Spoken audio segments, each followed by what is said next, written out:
ಲೈಂಗಿಕ ದೌರ್ಜನ್ಯ, ಅತ್ಯಾಚಾರ ಹೀಗೆ ನಾಲ್ಕು ಕೇಸ್ಗಳು ಮಾಜಿ ಸಂಸದ ಪ್ರಜ್ವಲ್ ರೇವಣ್ಣ ವಿರುದ್ಧ ದಾಖಲಾಗಿದ್ವು.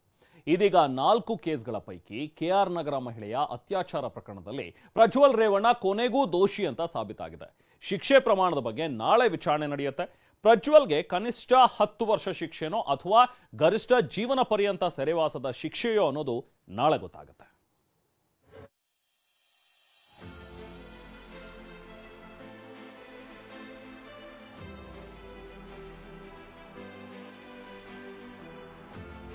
ಮನೆ ಕೆಲಸದ ಮಹಿಳೆ ಮೇಲಿನ ಅತ್ಯಾಚಾರ ಕೇಸ್ನಲ್ಲಿ ಪ್ರಜ್ವಲ್ ರೇವಣ್ಣ ದೋಷಿ.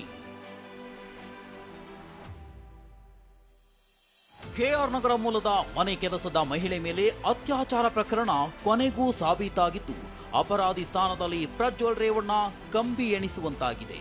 ದೋಷಾರೋಪ ನಿಗದಿಪಡಿಸಿದ ಕೇವಲ 4 ತಿಂಗಳ ದಾಖಲೆ ಸಮಯದಲ್ಲೇ ಜನಪ್ರತಿನಿಧಿಗಳ ವಿಶೇಷ ಕೋರ್ಟ್ ಜಡ್ಜ್ ಸಂತೋಷ್ ಗಜಾನನ ಭಟ್ ತೀರ್ಪು ಪ್ರಕಟಿಸಿದ್ದಾರೆ. 3 ಅತ್ಯಾಚಾರ ಪ್ರಕರಣ, 1 ಲೈಂಗಿಕ ದೌರ್ಜನ್ಯ, ಹೀಗೆ ಒಟ್ಟು 4 ಪ್ರಕರಣಗಳ ಪೈಕಿ ಒಂದರಲ್ಲಿ ತೀರ್ಪು ಹೊರಬಿದ್ದಿದೆ. ಪ್ರಜ್ವಲ್ ರೇವಣ್ಣ ತಪ್ಪಿತಸ್ಥ ಎಂಬುದು ಸಾಬೀತಾಗಿದೆ. ಕೋರ್ಟ್ನಲ್ಲೇ ಗಳಗಳನೆ ಕಣ್ಣೀರಿಟ್ಟ ಮಾಜಿ ಸಂಸದ ಪ್ರಜ್ವಲ್ ರೇವಣ್ಣ. ಶಿಕ್ಷೆ ಪ್ರಕಟಿಸುವ ವೇಳೆ ಕೈ ಮುಗಿದು ಮಂತ್ರ ಪಠಿಸುತ್ತಿದ್ದ ಪ್ರಜ್ವಲ್ ದೋಷಿ ಎಂದು ಕೋರ್ಟ್ ಘೋಷಿಸುತ್ತಿದ್ದಂತೆಯೇ ಕಣ್ಣೀರು ಹಾಕುತ್ತಾ ಕೋರ್ಟ್ನಿಂದ ತೆರಳಿದ ಪ್ರಸಂಗವೂ ನಡೆಯಿತು. ಈ ಕೇಸ್ನಲ್ಲಿ ಮುಖ್ಯವಾಗಿ ವಿಕ್ಟಿಮು ತನಗಾದಂಥ ಅನ್ಯಾಯನ ಕೋರ್ಟ್ನಲ್ಲಿ ಹೇಳಿದ್ದಾಳೆ. ಆ ಒಂದು ಸಾಕ್ಷಿನ ಬ್ರೇಕ್ ಮಾಡಲಿಕ್ಕೆ ಡಿಫೆನ್ಸ್ ಕೈಲಿ ಸಾಧ್ಯ ಆಗಲಿಲ್ಲ. ಅದು ಒಂದು ಮುಖ್ಯವಾಗಿ ಮಿನಿಮಮ್ 10 ಇಯರ್ಸ್ ಇದೆ, ಮ್ಯಾಕ್ಸಿಮಮ್ ಲೈಫ್ ಇದೆ. ನಾಳೆ ಅದ್ರ ಬಗ್ಗೆ ನಾವು ವಾದನ ಮಂಡಿಸಬೇಕಾಗುತ್ತೆ. ಅಷ್ಟಕ್ಕೂ ಈ ಕೇಸ್ನ ಡೀಟೇಲ್ಸ್ ನೋಡೋದಾದ್ರೆ, ಕಳೆದ ಲೋಕಸಭಾ ಚುನಾವಣೆ ವೇಳೆ ಪ್ರಜ್ವಲ್ ರೇವಣ್ಣ ಅಶ್ಲೀಲ ದೃಶ್ಯವಿದ್ದ ಪೆನ್ ಡ್ರೈವ್ಗಳನ್ನ ಹಾಸನ ಕ್ಷೇತ್ರದಾದ್ಯಂತ ಹಂಚಲಾಗಿತ್ತು. ಹೊಳೆನರಸೀಪುರದ ಮಹಿಳೆಯೊಬ್ಬರು ನೀಡಿದ್ದ ದೂರಿನ ಬಳಿಕ ತನಿಖೆ ಆರಂಭವಾಗಿ 2024ರ ಮೇ 31ರಂದು ವಿದೇಶದಿಂದ ಹಿಂತಿರುಗಿದ ಪ್ರಜ್ವಲ್ನನ್ನ ಪೊಲೀಸರು ಬಂಧಿಸಿದ್ರು. ಬಳಿಕ ವಿಡಿಯೋದಲ್ಲಿದ್ದ ಕೆಆರ್ ನಗರದ ಮನೆ ಕೆಲಸದ ಮಹಿಳೆ ನೀಡಿದ್ದ ದೂರಿನಂತೆ ಪೊಲೀಸರು ಅತ್ಯಾಚಾರ ಪ್ರಕರಣ ದಾಖಲಿಸಿಕೊಂಡಿದ್ರು. ತನಿಖೆ ನಡೆಸಿದ ಎಸ್ಐಟಿ ಆರೋಪ ಪಟ್ಟಿ ದಾಖಲಿಸಿತ್ತು. ವಿಷಯ ಅಂದ್ರೆ 2021ರ ಕೋವಿಡ್ ಸಂದರ್ಭದಲ್ಲಿ ಹೊಳೆ ನರಸೀಪುರದ ಫಾರ್ಮ್ ಹೌಸ್ನಲ್ಲಿದ್ದ ಪ್ರಜ್ವಲ್ ಮನೆ ಕೆಲಸದ ಮಹಿಳೆಯನ್ನ ನೀರು ತರುವ ನೆಪದಲ್ಲಿ 1ನೇ ಮಹಡಿಗೆ ಕರೆಸಿಕೊಂಡು ಬಲವಂತವಾಗಿ ಅತ್ಯಾಚಾರ ನಡೆಸಿದ್ದ. ಅಲ್ಲದೆ ಬೆಂಗಳೂರಿನ ಬಸವನಗುಡಿಯ ಮನೆ ಕ್ಲೀನ್ ಮಾಡಬೇಕೆಂದು ಪ್ರಜ್ವಲ್ ತಾಯಿ ಭವಾನಿ ರೇವಣ್ಣ ಸೂಚನೆ ಮೇರೆಗೆ ಆ ಮಹಿಳೆ ಬಂದಿದ್ದಾಗಲೂ 3ನೇ ಮಹಡಿಗೆ ಕರೆಸಿಕೊಂಡು ಅತ್ಯಾಚಾರ ಮಾಡಿದ್ದ. ಅಲ್ಲದೆ ಅದನ್ನ ಮೊಬೈಲ್ನಲ್ಲಿ ರೆಕಾರ್ಡ್ ಮಾಡಿಕೊಂಡಿದ್ದಾನೆ. ನಂತರ ಸಾಕ್ಷ್ಯ ನಾಶ ಮಾಡುವ ಉದ್ದೇಶದಿಂದ ರೆಕಾರ್ಡ್ ಮಾಡಿಕೊಂಡ ಮೊಬೈಲ್ ನಾಶಪಡಿಸಿದ್ದಾನೆ. ಈ ವಿಚಾರವನ್ನ ಯಾರಿಗೂ ತಿಳಿಸದಂತೆ ಮಹಿಳೆಗೆ ಜೀವ ಬೆದರಿಕೆಯನ್ನು ಹಾಕಿದ್ದಾನೆ.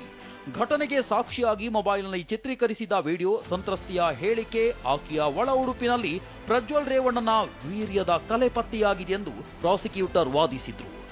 ಮೌಖಿಕ ಸಾಕ್ಷ್ಯ ಬಹಳ ಮುಖ್ಯ ಆಗತ್ತೆ. ಸಂತ್ರಸ್ತೆಯ ಮೌಖಿಕ ಸಾಕ್ಷ್ಯ, ಆಮೇಲೆ ಅದಕ್ಕೆ ಪೂರಕವಾಗಿ ಸಾಕ್ಷ್ಯ, ಆಮೇಲೆ ಡಿಜಿಟಲ್ ಎವಿಡೆನ್ಸ್, FSL ಇವೆಲ್ಲ ಬರುತ್ತೆ. DNA ರಿಪೋರ್ಟ್, ನಮಗೆ ಎಲ್ಲ ಇದು ವಿಚಾರದಲ್ಲೂ ಸಹ ನಮಗೆ ಪೂರಕವಾದ ಸಾಕ್ಷಿಗಳು ಸಮರ್ಥಿಸುವಂಥ, ಆಪಾದನೆಯನ್ನು ಸಮರ್ಥಿಸುವಂಥ, ಪುರಾವೆ ಮಾಡುವಂಥ ಸಾಕ್ಷ್ಯಗಳು ಲಭ್ಯವಾಗಿದ್ದು, ಈ ಹಿನ್ನೆಲೆ ನಾವು ಅವರನ್ನು ಯಶಸ್ವಿಯಾಗಿ ನಾವು ಪುರಾವೆ ಮಾಡಿದ್ದೀವಿ, ಸಂಶಯಾತೀತವಾಗಿ ಪುರಾವೆ ಮಾಡಿದೆ ಅಂತ ಹೇಳಿದ್ದೀವಿ.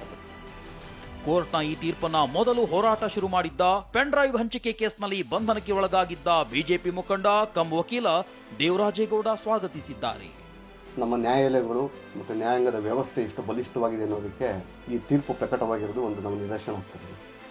ಇನ್ನು ಮಾಜಿ ಸಂಸದೆ ರಮ್ಯಾ ಸಹ ಕೋರ್ಟ್ ತೀರ್ಪು ಸ್ವಾಗತಿಸಿ ಪೋಸ್ಟ್ ಹಾಕಿದ್ದು, ಎಲ್ಲ ಹೆಣ್ಣು ಮಕ್ಕಳಿಗೆ ನ್ಯಾಯ ಸಿಕ್ಕಿದೆ ಎಂದು ಬರೆದುಕೊಂಡಿದ್ದಾರೆ. ಇನ್ನು ಮಾಜಿ ಸಂಸದೆ ಸುಮಲತಾ ಸೇರಿದಂತೆ ಬಿಜೆಪಿ ನಾಯಕರು ಸಹ ಕೋರ್ಟ್ ಆದೇಶವನ್ನ ಎಲ್ಲರೂ ಪಾಲಿಸಬೇಕು ಎಂದಿದ್ದಾರೆ. ಖಂಡಿತ ಕೋರ್ಟ್ ಆದೇಶ ಅಂದಮೇಲೆ ಯಾರೇ ಇರಲಿ ನಾವು ಅದನ್ನು ಪಾಲಿಸಲೇಬೇಕಾಗುತ್ತೆ. ಸೊ ಅದರ ಬಗ್ಗೆ ನಾನೇನು ಹೆಚ್ಚಾಗಿ ಕಮೆಂಟ್ ಮಾಡೋಕ್ಕೆ. ಇತ್ತ ಪ್ರಜ್ವಲ್ ತಂದೆ ರೇವಣ್ಣ ಮತ್ತು ತಾಯಿ ಭವಾನಿ ಆಘಾತಕ್ಕೆ ಒಳಗಾಗಿದ್ದು ಯಾವುದೇ ಪ್ರತಿಕ್ರಿಯೆ ನೀಡಿಲ್ಲ. ಈ ಮಧ್ಯೆ ನಾಳೆ ಶಿಕ್ಷೆ ಪ್ರಮಾಣದ ಬಗ್ಗೆ ಕೋರ್ಟ್ ವಿಚಾರಣೆ ನಡೆಸಲಿದ್ದು, 2 ಕಡೆ ವಾದ ಮಂಡನೆ ಹಾಗೂ ಪ್ರಜ್ವಲ್ ರೇವಣ್ಣ ಪ್ರತಿಕ್ರಿಯೆ ಪಡೆದ ಬಳಿಕ ಕೋರ್ಟ್ ಶಿಕ್ಷೆ ಪ್ರಮಾಣ ಪ್ರಕಟಿಸಲಿದೆ. ಪ್ರಜ್ವಲ್ ರೇವಣ್ಣಗೆ 10 ವರ್ಷ ಸೆರೆವಾಸವೋ ಅಥವಾ ಜೀವನ ಪರ್ಯಂತ ಸೆರೆವಾಸದ ಶಿಕ್ಷೆಯೋ ಎಂಬ ಸಸ್ಪೆನ್ಸ್ಗೆ ನಾಳೆ ಉತ್ತರ ಸಿಗಲಿದೆ. ರಮೇಶ್, TV9 ಬೆಂಗಳೂರು.